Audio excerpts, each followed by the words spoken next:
Hello my dear students, সকলোকে অসমীয়া ডিজিটেললৈ স্বাগতম জনাইছো। আমি যেহেতু ক্লাস 7 ম্যাথমেটিক্সৰ চেপ্টাৰ 2 টো আলোচনা কৰি আছিলো হয়নে? আমি আগৰ ভিডিও গিটাত এক্সাৰসাইজ 2.1 আৰু 2.2 কৰিলো। যদি তোমালোকে সেই ভিডিও বিলাক চোৱা নাই তেনেহলে ডেসক্ৰিপচনৰ লিংকটো দি আছে তাৰ গৈ তোমালোকে চাব পাৰিবা। আজি আমি এই ভিডিওত অনুশীলনী 2.3 টো কৰাৰ আগতে যিবিলাক আমি ইম্পৰ্টেন্ট বিষয় জানিব লাগে সেইবিলাক আমি প্ৰথমে আলোচনা কৰি লম। আহাচোন আমি আজি ভিডিওটো আৰম্ভ কৰো। এতিয়া আমি প্ৰথমে আলোচনা কৰিম দশমিক সংখ্যাৰ ধাৰণা। আমি এতিয়া দশমিক সংখ্যাৰ ধাৰণা বিষয়ে আলোচনা কৰিম। এতিয়া চোৱাচোন তোমালোকে একক, দশক, শতক আৰু হাজাৰ এইগিটা তোমালোকে ক্লাস 5 ৰ পৰাই পাই আহিছা আৰু মই আশা কৰো সকলো এইগিটা তোমালোকৰ কোনো কনফিউজন নাই হয়নে? কিন্তু যেতিয়া দশমিকত থাকে হয়নে, এইটো দশমিক আহি গল হয়, দশমিকৰ পিছতনো কি হয় সেইটো আমি আৰু আজি আমি কি কৰিম দশমিকৰ পিছতনো কেনেদৰে লিখা হয় তাৰ বিষয়ে আমি আলোচনা কৰিম হয়নে? এতিয়া চোৱা এই দশমিকৰ আগৰ সংখ্যাবিলাক কি হৈ গল একক, দশক, শতক, হাজাৰ এইগিটা ঘৰ আহি গল হয়নে? তাৰ পিছত কি হ'ব এককৰ পিছত কাৰ ঘৰ আহিব দশমিকৰ ঘৰ হয়নে? দশমিকৰ ঘৰৰ পিছত আহিব দশমাংশ, শতাংশ আৰু সহস্ৰাংশ হয়নে? এতিয়া চোৱা যেতিয়া এককৰ পিছত কি আহিব দশমিক হয়নে? আৰু দশমিকৰ পিছতে কোনটো ঘৰ আহিব দশমাংশ। দশমাংশ মানে কি হয় মাংস মানে আছে তলত আছে হয়নে? অংশ হ'ব হয়নে? দশমাংশ মানে কি হয় 10 ভাগৰ 1 আৰু শতাংশ মানে কি হয় 100 ভাগৰ 1 আৰু সহস্ৰাংশ মানে কি হয় 1000 ভাগৰ 1। বুজি পাইছানে কথাটো? তোমালোকে ক'ব পাৰিবা যে দশমিকৰ পিছতনো কোনবিলাক ঘৰ আহে কি কি আহিব দশমাংশ, শতাংশ আৰু সহস্ৰাংশ হয়নে? এতিয়া আমাক ইয়াত কেইটামান আমি সংখ্যা বহাই চাইছো হয়নে? ইয়াত চোৱা এটো কিমান আছিল 3.750 হয়নে? এটাকে 3 টো ক'ত আছে এককৰ ঘৰত, তাৰ পিছত দশমিকটো আহিলে দশমিকৰ ঘৰত, তাৰ পিছত কি আহিলে 7 এটো দশমাংকৰ ঘৰত আছে আৰু 5 টো কোনটো ঘৰত আছে শতাংশ ঘৰত হয়নে? আৰু 0 টো আমি যেহেতু নিলিখিলেও হৈ যাব হয়নে? আৰু নেক্সট সংখ্যাটো কি আছে 2580 পইণ্ট। যেতিয়া আমি পইণ্টৰ পিছত সংখ্যাবিলাক আমি এটা এটা কৈ পঢ়িম বুজি পাছানে? কি হ'ব 246 হয়নে? গতিকে এটো কি 2580 তাৰ পিছত দশমিকৰ ঘৰত আহিলে এটো, তাৰ পিছত কি আহিলে দশমাংকৰ ঘৰত কিমান আছে 2 আৰু শতাংশৰ ঘৰত কিমান আছে 4 আৰু সহস্ৰাংশৰ ঘৰত কিমান আছে 6 আছে হয়নে? এতিয়া চোৱা নেক্সটটো কিমান আছে 742 আমি 7 টো ক'ত আছে শতকৰ ঘৰত আৰু দশকৰ ঘৰত কিমান আছে 4 আৰু এককৰ ঘৰত কিমান আছে 2 টো আছে। এতিয়া দশমিক 0 আহি গল হয়নে?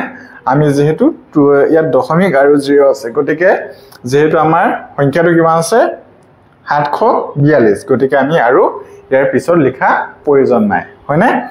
সংখ্যাটো কিমান দি আছে 0.050 হয়নে? এটো কি দি আছে দশমাংকৰ ঘৰত কিমান আছে 0 আৰু শতাংশৰ ঘৰত কিমান আছে 5 আৰু সহস্ৰাংশৰ ঘৰত কিমান আছে 0। আশা কৰো সকলোৱে এই দশমিক সংখ্যাৰ ধাৰণাটো বুজি পালা। এতিয়া তোমালোকে এটা কথা মনত ৰাখিবা বা তোমালোকে এই চাৰ্টখন চালে বুজি পাবা যে দশমিক বিন্দু সদায় একক আৰু দশমাংশৰ ঘৰৰ মাজত থাকে। যেটো দশমিক বিন্দু হয় হেতু সদায় কি হয় একক আৰু দশমাংশৰ ঘৰৰ মাজত আছে হয়নে? আমি এখন চালে এটো ক্লিয়াৰ হৈ যায় একক আৰু দশমাংশ হয়নে? এই দুটাৰ মাজতে কোনটো ঘৰ আছে দশমিক ঘৰটো আছে হেতুকে ইয়াত কোৱা হৈছে। এটা কি নেক্সটটো কি দি আছে চাওঁচোন। আচলতে দশমিক বিন্দুটো হৈছে পূৰ্ণ সংখ্যা আৰু ভগ্নাংশৰ পৃথককাৰী। মানে কি হয় যেটো দশমিক হৈছে হেতু কি হৈছে বুলি কি হয় বুলি কৈছে পূৰ্ণ সংখ্যা আৰু ভগ্নাংশৰ কি হয় বুলি কৈছে পৃথককাৰী। ভগ্নাংশটো কি কৰে পৃথক কৰে হয়নে? ইয়াৰ বাওঁফালে পূৰ্ণ সংখ্যা আৰু সোঁফালে ভগ্নাংশৰ স্থান।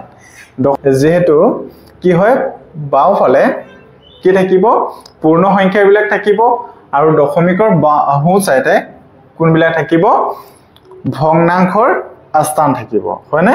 এইবিলাক ভগ্নাংশ হয়নে? তোমালোক যদি 7 দশমাংশ বা 5 দশমাংশ বুলি কয় তেনেহলে আমি কি লিখিব লাগিব যদি 7 দশমাংশ যদি হয় তেতিয়া কি হ'ব 10 ভাগৰ 7 আৰু 5 দশমাংশ 5 শতাংশ যদি বুলি কয় তেতিয়া কিমান হৈ যাব 100 ভাগৰ 5 হয়নে এনেদৰে আহিব আশা কৰো সকলোৱে বুজি পালা এতিয়া আমি নেক্সট বিষয়টো আলোচনা কৰো আহাচোন এতিয়া আমি যিকোনো বস্তুৰ দৈৰ্ঘ্য জুখিবৰ কাৰণে কি কিনো একক ব্যৱহাৰ কৰো তাৰ বিষয়ে আলোচনা কৰো আহাচোন এতিয়া চোৱাচোন প্ৰথম কি দি আছে 1000 মিলিমিটাৰ 1000 মিলিমিটাৰ ইকুৱেল টু কিমান হৈ যায় 1 মিটাৰ 1 মিটাৰত কিমান মিলিমিটাৰ থাকে 1000 মিলিমিটাৰ হয়নে আৰু 1000 মিলিমিটাৰ ইকুৱেল টু কিমান দি আছে 1 মিটাৰ গতিকে 1 মিলিমিটাৰক যদি আমি মিটাৰত যদি লৈ যাওঁ তেতিয়া কি হ'ব আমি একক কিহে হৰণ কৰিম 1000 এ হৰণ কৰিম হয়নে তেতিয়া ইয়াত কি হলে পৰিৱৰ্তিত কৰিব পাৰিম মিটাৰলৈ আৰু ইয়াক যদি মিটাৰত কনভাৰ্ট কৰো তেতিয়া কিমান হ'ব 0.001 মিটাৰ হয়নে এতিয়া নেক্সট চোৱাচোন কিমান দি আছে 100 সেন্টিমিটাৰ 100 সেন্টিমিটাৰ ইকুৱেল টু কিমান হয় 1 মিটাৰ হয়নে আৰু 1 সেন্টিমিটাৰ যদি আমি মিটাৰলৈ কনভাৰ্ট কৰো তেতিয়া কি কৰিম একক আমি 100 এৰে হৰণ কৰিম আৰু কি হ'ব এটো কিমান পাই যাম 0.01 মিটাৰ আৰু 1000 মিটাৰে কি হয় 1 কিলোমিটাৰ হয়নে আৰু আমি যদি 1 মিটাৰক যদি কিলোমিটাৰলৈ যদি পৰিৱৰ্তিত কৰো তেতিয়া কি কৰিম একক আমি 1000 এ হৰণ কৰিম তেতিয়া কিমান হৈ যাব 0.001 কিলোমিটাৰ আৰু এতিয়া মই তোমালোকক এটা কথা কৈ থৈ দিও যে কেতিয়াবা তোমালোকে সেন্টিমিটাৰৰ পৰা মিটাৰলৈ বা মিটাৰৰ পৰা কিলোমিটাৰলৈ তেনেদৰে আমি পৰিৱৰ্তন কৰিব লাগিব বা কেতিয়াবা কিলোমিটাৰৰ পৰা মিটাৰলৈ বা মিটাৰৰ পৰা সেন্টিমিটাৰলৈ তেনেদৰে পৰিৱৰ্তিত কৰিব লাগিব যেতিয়া আমি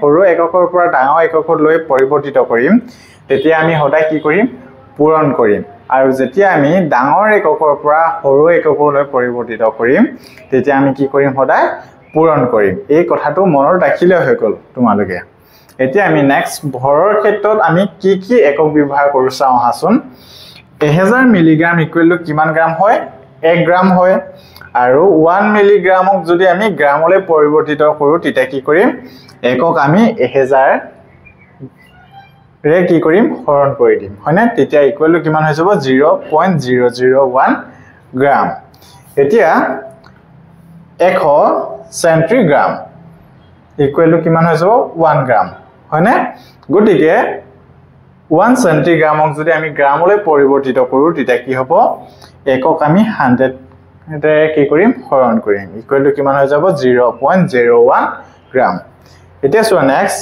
1000 গ্ৰাম আছে 1000 গ্ৰাম ইকুৱেল টু কিমান হয় 1 কিলোগ্ৰাম আৰু আমি 1 গ্ৰামক যদি আমি কিলোগ্ৰামলৈ পৰিৱৰ্তিত কৰো তেতিয়া কি হ'ব 1ক আমি 1000 ৰে কি কৰিম হৰণ কৰিম ইকুৱেল টু কিমান হৈ যাব 0.001 কিলোগ্ৰাম আশা কৰো সকলোৱে এইকিটা বুজি পালা তোমালোকৰ ইতিমধ্যে যেহেতু কিতাপত দিয়া আছে তোমালোকে অনুশীলনী 2.3 টো কৰাৰ আগতে এই বস্তুবিলাক জনাটো অতিকৈ প্ৰয়োজনীয় আৰু এইকিটা জানিলেহে তোমালোকে 2.3 কোৱেশ্চন বিলাক ভালদৰে কৰিব পাৰিবা এতিয়া তোমালোকে ক্লাস 7 ত এইকিটা পাইছো আৰু 7 তে ইউজ হ'ব তেনে ধৰণে নহয় তোমালোকে যেতিয়ালৈকে মেথছ কৰি থাকিবা এই বস্তুকিটা লাগিবই গতিকে তোমালোকে এতিয়াই যদি ভালদৰে শিকিলোৱা তেনেহলে পিছত কোনো ধৰণৰ প্ৰবলেম নোপোৱা গতিকে তোমালোকে এইকিটা অতি ভালদৰে ঘৰত পঢ়িবা এতিয়া আমি নেক্সট বিষয়কিটা আলোচনা কৰো আহাচোন এতিয়া চোৱাচোন 100 কিলোগ্ৰাম ইকুৱেল টু কিমান দি আছে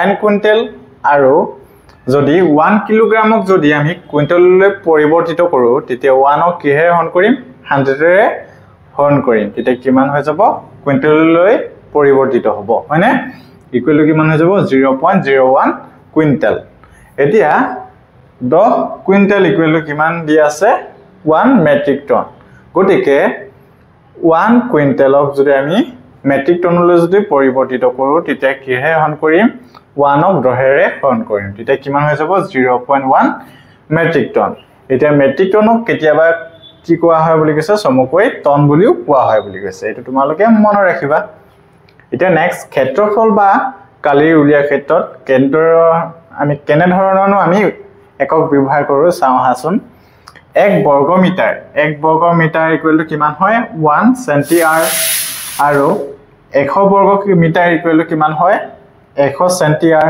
ইকুয়াল টু কিমান দি আছে 1 আৰ হয়নে আৰু 100 আৰ ইকুয়াল টু কিমান দি আছে 1 হেক্টৰ হয়নে এতিয়া মাটিকালি ক্ষেত্ৰত চোৱাচোন তোমালোকে 1 লুচা ইকুয়াল টু কিমান দি আছে 144 বৰ্গ ফুট আৰু 20 লুচা ইকুয়াল টু কিমান দি আছে 1 কঠা 1 কঠাত কিমান হয় বুলি কৈছে 2880 বর্গ ফুট আৰু 5 কঠা ইকুয়াল টু কিমান দি আছে 1 বিঘা 5 কঠাৰ কি হয় 1 বিঘা 14400 বর্গ ফুট হয়নে এতিয়া 4 বিঘা ইকুয়াল টু কিমান হয় 1 পুৰা আৰু 1 একৰ মানে কিমান হয় 3.025 বিঘা আৰু 1 হেক্টৰ মানে কিমান হয় 2.471 একৰ ইকুয়াল টু কিমান হয় এটো 2.471 একৰ মানে কিমান হয় প্ৰায় 7.47